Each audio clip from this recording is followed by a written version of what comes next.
Hi everyone, welcome back to my channel. Today I'm going to share with you an easy, natural looking DIY fall wreath. This is a very easy tutorial and I'll take you through it step by step. So the first thing I like to do is go to some of my favorite websites like Anthropology or Etsy and just look for those designer inspired autumn wreaths. I really tend to like neutral tones. I really like to add natural elements like woven pumpkins, and I pay attention to the things that I seem to be really drawn to, like for instance those big burlap bows and all the other details and colors. So now that I have my inspiration, I headed over to Hobby Lobby and I picked up just a few bunches of the fall florals that really caught my eye. I really liked that acorn bush and I really liked that maple berry stem in the white that I was just sharing. I always love to add a pop of green, and those transitional cascading stems are a great option. And then I just found an empty shelf and I started playing around with adding them all together so I can see how the colors went. Then I headed over to Michael's to pick up some burlap ribbon so that I can recreate that bow detail that I loved in the burlap. So now let's run through all the materials. I will be linking everything below for you in my description. So I've got my wired ribbon, I have a grapevine wreath, I have a pipe cleaner, which I'm going to use to secure my ribbon, I have a pair of scissors and a glue gun on hand. And for the florals, I have two of those transitional stems. I have this one bunch of the maple and oak. I have this berry and maple leaf stem that I'm going to be pulling apart. And then I've got some assorted pumpkins. I have two of the large pumpkin picks in orange and then a bunch of those white dried pumpkins. So we're going to begin by doing the ribbon first. So all I'm doing here is I'm taking a nice stretch of ribbon. These are going to be my ribbon tails. So this can be as long or short as you like. And as you see, I folded them in half. And now with the rest of my ribbon, I'm going to start by creating loops. So I've done one loop and now I'm doing the same size loop on the other side. And here all I'm doing is cinching them together with my fingers before I move on. And now I'm going to create more loops of about equal length on the opposite sides until I have about 3 or 4 on each side. Obviously, the more loops you do, the bigger your bow will be. So now that I've got my loops cinched, I'm just placing that tail that I cut previously right below it, and I'm using a pipe cleaner to just secure that tail to the bottom. And I'll be hiding that pipe cleaner as you'll see in just a minute, so don't worry if it's sticking out or showing. I'm winding it around, and now as you can see it is showing. So I'm just taking one of my tails and I'm wrapping it over and around the pipe cleaner just to cover it up. And then I'm going to take the two ends of the pipe cleaner and just secure that behind the bow. I am by no means a professional bow maker, and that just goes to show you that it doesn't need to be perfect. You don't have to have a Bowdabra or anything.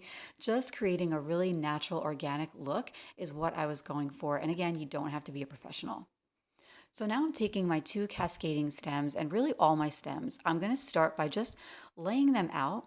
I'm not placing them, I'm not gluing them right now. I'm just doing this so that I can give myself an idea of where I like all of these different pieces. So this is kind of a very rough start of where I think I might place these items. And so far I'm thinking that it's looking pretty good. I'm not sure if I'll keep the ribbon there or if I'll move it lower. But now that I have an idea and a framework to start with, I'm going to begin by gluing my pieces in place.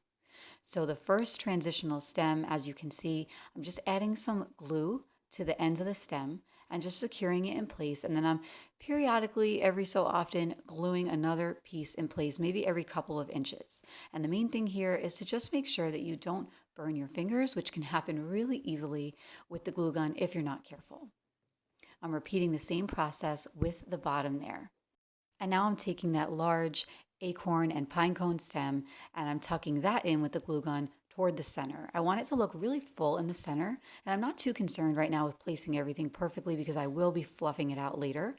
But right now I just want to secure everything. So now I'm adding the pumpkin picks toward the bottom, and I'm really just placing the two large ones sort of clustered together there, and then I'm going to cluster in those white pumpkins all around them. I like to work in groups of 3 with these white pumpkins. I think adding accents in odd numbers like this just is always a designer trick that helps things look really cohesive and tie them together nicely. So now I'm going to be breaking apart this maple berry stem. And an easy way that I found to do this is to just find those little notches that a lot of these stems have As you can see, there's a little notch right here. And then I make a cut in it with the scissor just to kind of dent it. And then I just sort of bend the stem back and forth, and then it kind of pops off really easily. And before I add those in, I'm going to be securing my bow. So I've got my pipe cleaners, and I'm just using the ends of the pipe cleaners to sort of tie it around and wind it around a piece of the wreath here. And then I can just take a minute and fluff out those loops on my bow. Here I'm just taking those pieces that fell off as I was securing those two large green stems, and I'm using them to just sort of glue into place and make those spaces in between the pumpkins a little bit more full. I never worry when pieces fall off my stems because you can always go back in later and add them in with the glue gun. So now I'm just taking a step back and reevaluating, making sure that everything's kind of where I like it, see if it's all moving in the right direction. And as you can see, when I lift it up now, that oak stem is pretty heavy, so some of the pieces are falling forward. So I'm taking a little bit of this wreath wire. You can use more pipe cleaner for this, you can use zip ties. It doesn't matter because you're not going to see it. But all I'm doing is securing it in 2 to 3 more places on the wreath, just so that it stays nice and flat and it doesn't fall forward like I just showed you once I hold it upright and then go to hang it on the door.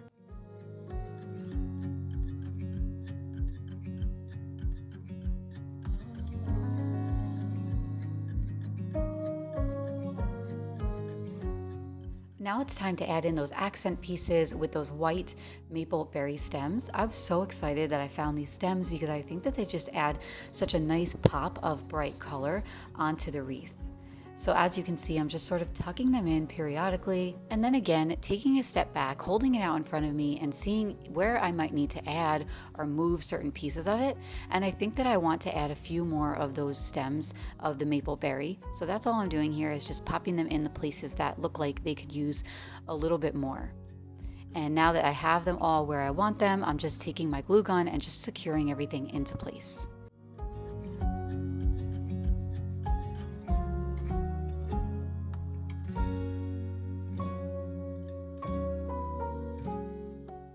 And it's almost ready for me to hang, so I'm just taking a minute and I'm fluffing out that bow and taking one more look at it. This has this cascading piece. I thought it was going to be more of a full cascading piece, so since it was just that little tiny strand hanging, I decided to just take my glue gun and just glue it up instead so that nothing is really hanging on the bottom other than the ribbon. And I think that it came out absolutely stunning. And here it is hanging on our front door. I love all the gorgeous fall natural colors in this wreath. I love the placement of the burlap ribbon. I love all of the natural details in those pumpkins. I always like to wait till the wreath is hanging on the door to cut the ribbon tails. So all I'm doing here is I'm taking one ribbon, folding it in half lengthwise, and then making a diagonal cut. And that is what gives you that sort of V cut in the end of your ribbons.